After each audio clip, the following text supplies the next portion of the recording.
School কলেজের মেয়েদের পছন্দের সুন্দরতম একটি জায়গা হলো এইটা।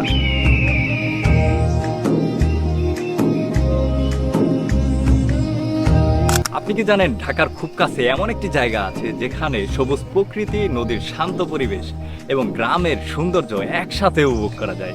আর সেই জায়গাটি হলো ধামরাইয়ের রূপনগর।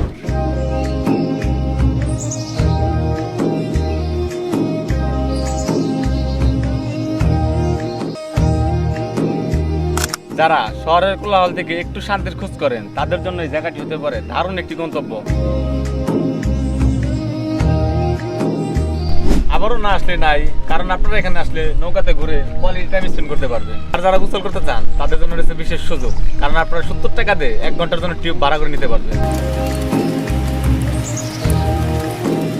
আজকের এই পরিবেশটা এক কথায় অসাধারণ, কারণ হচ্ছে আজকের দিনটা হচ্ছে বৃষ্টিময় একটা দিন। তো এই বৃষ্টিময় দিনে আপনি যদি রূপনগরে আসেন বৃষ্টির এই দিনে, তাহলে কিন্তু দারুণ একটা কোয়ালিটি টাইম স্পেন্ড করতে পারবেন।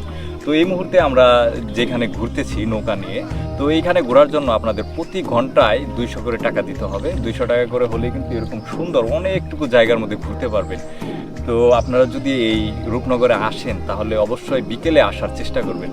তো বিকেলে আসলে এরকম অসাধারণ ভিউ উপভোগ করতে পারবেন। যেহেতু আজকে একটু বৃষ্টিময় পরিবেশ, এটাও ভালোই লাগতেছে। তো যেদিন এরকম ওয়েদারটা ভালো থাকে সেদিন আসলে আরো বেশি এনজয় করতে পারবেন। চারদিকে সবুজের সমারোহ, খোলা আকাশ, নদীর শান্ত বাতাস আর গ্রামের সৌন্দর্য সব মিলিয়ে আপনার একেবারে মন ছুঁয়ে যাবে। তো এই জায়গাটায় আপনারা আসতে পারেন। আসার জন্য আপনাদের প্রথমেই আসতে হবে ধামরাইয়ের ঢুলিভিটাতে। ঢুলিভিটা থেকে যে কোনো রিক্সা নিয়ে এই রূপনগর চলে আসতে পারেন।